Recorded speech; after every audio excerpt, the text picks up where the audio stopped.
Çox önəmli bir məqama toxunur Şah İsmayıl. Yəni təsəvvür edin, Sultan Yavuz Səlim Şah İsmayıla 4 dənə məktub yazırdı arabada. Müharibə elə bir İstanbuldan çıxandan başlayır məktubları göndərməyə. Qabağıma çıx, səni elə edəcəm, səni belə edəcəm, sən elə eləmirsən, belə eləmirsən, nə bilim, sən beləsən, sən eləsən. Şah İsmayıl təhqir edir, müharibəyə təhrik edir. 3 məktubundan sonra Şah İsmayıl ona bir cavab məktubu yazır. Həmin o cavab məktubunda Şah İsmayıl, bu günləri mən çox təəssüf edirəm, Şah İsmayılın o qədər haqqına girirlər. Vallahi, yəni çox heyif.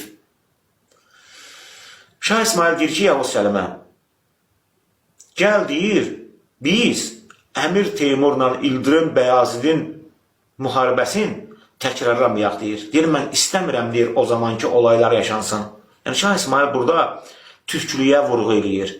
Burada müsəlmançılığa vurğu eləyir, qardaşlığa vurğu eləyir. Yəni Şah İsmayıl deyir ki, mən istəmirəm deyir, Teymur zamanı yaşanan olaylar yaşansın. Yəni bunu Şah İsmayıl Sultan Səlimə deyir.